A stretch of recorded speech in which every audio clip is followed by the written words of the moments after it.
मराठा आरक्षणावरून जरांगे पाटलांनी पुन्हा एकदा राज्य सरकारला इशारा दिला। मागण्या पूर्ण न केल्यास मुंबईत धडकणार असल्याचा इशारा जरांगेंनी दिला। मुंबईत आल्यानंतर आरक्षण घेऊनच परत येऊ असा विश्वासही त्यांनी यावेळी बोलून दाखवला। पाहुयात याच संदर्भातला स्पेशल रिपोर्ट। 29 ऑगस्टला पहिल्यापेक्षा 5 कोटी लोक जास्त जाणार आहेत। मुंग्यासारखी रांग लागणार आहे मुंबईला, मुंग्यासारखी। जरांगेचा मागचा इतिहास पाहिला तर जरांगे जाऊ शकत नाही। जरांगे फक्त वल्गना करायच्या आणि कुठेतरी सरकारला वेळी धरायचं आणि खोटे मिळवण्याचा हा जरांगेचा प्रयत्न आहे। गरिबाच्या लेकराला मोठं केल्याशिवाय मी मागे हटत नाही। मराठा आरक्षणासाठी जरांगे पाटील पुन्हा एकदा आक्रमक झालेत। 29 ऑगस्टच्या आत मागण्या पूर्ण करा, अन्यथा मुंबईत मुंग्यासारखे जमा होऊ असा इशाराही त्यांनी राज्य सरकारला दिला आहे। सर्व आमदारांसोबत मराठा आरक्षणाबाबत चर्चा केल्याचं जरांगे पाटलांनी म्हटलंय। इतकं समजून सांगितलंय मुख्यमंत्र्यांना, सगळ्या प्रतिनिधींनी, त्यांच्या पक्षाच्या पण आणि विरोधी पक्षाच्या पण, तरी ऐकत नाही म्हणल्याच्या नंतर 29 ऑगस्टला पहिल्यापेक्षा 5 कोटी लोक जास्त जाणार आहेत। त्यावेळेस मुंग्यासारखी रांग लागणार आहे मुंबईला, मुंग्यासारखी। इतके तुफान ताकदीनं मराठी मुंबईकडे येणार।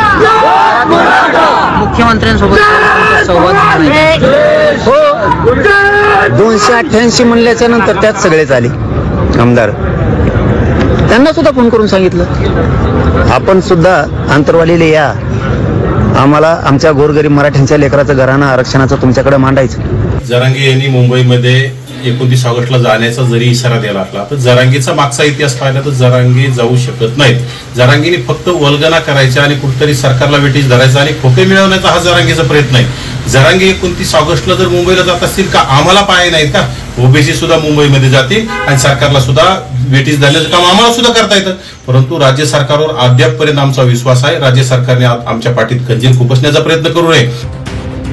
मराठा समाजाच्या मागण्यांसाठी मनोज जरांगे पाटलांनी उपोषण सुरू केलं होतं। सरकारच्या प्रतिनिधींनी समजूत काढल्यानंतर जरांगे पाटलांनी आंदोलन स्थगित करत सरकारला अल्टिमेटम दिला होता।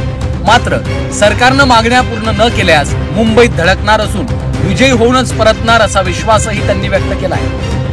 नुसतं विजयच घेऊन येईल, मरून येईल नाही तर विजय घेऊन येईल। मोकळा माघार येत नाही। गरिबाच्या लेकराला मोठं केल्याशिवाय मी मागे हटत नाही। आता मराठा आणि कुणबी एक आहेत, त्यांच्या नोंदी सापडल्या, त्यामुळे मराठा आणि कुणबी एक असल्याचा कायदा पारित करावा, सगळे सोयरे मुद्द्याची अंमलबजावणी करावी, हैदराबाद गॅझेट लागू करण्यात यावं। सोलापूर काँग्रेस खासदार प्रणिती शिंदेंनी अंतरवाली सराटी इथं जाऊन मनोज जरांगेंची भेट घेतली। 2024च्या सोलापूर लोकसभा निवडणुकीत काँग्रेस उमेदवार प्रणिती शिंदेंना जरांगे फॅक्टरचा फायदा झाला होता, त्यामुळे प्रणिती शिंदेंनी जरांगेंचे आभार मानले। यावेळी जरांगे यांनी प्रणिती शिंदेंना मराठा आरक्षणासंदर्भातली भूमिका स्पष्ट करण्याचं आवाहन केलं। अंतर्वाली शिंदेने तुमची भेट घेतली होती सोलापूरच्या खासदारांना, सांगितलं ना, आता सांगितलं की सगळ्यांनाच निमंत्रण आम्ही दिलं की मराठा आरक्षणाच्या बाबत आपण मुख्यमंत्री साहेबाला समजून सांगा, कारण एकदा जर 29 ऑगस्टला मी अंतरवाली सोडली मग मागे सरकत नसतं ह्यावेळेस। जरांगे पाटलांनी 29 ऑगस्ट पर्यंत राज्य सरकारला अल्टिमेटम दिला। दरम्यान या वेळेत मागण्या पूर्ण न झाल्यास त्यांनी पुन्हा एकदा मुंबईत धडकण्याचा इशारा दिलाय। त्यामुळे जरांगे पाटलांच्या मागण्या सरकार पूर्ण करणार का हे पाहणं महत्त्वाचं ठरणार आहे। ब्युरो रिपोर्ट, झी 24 तास।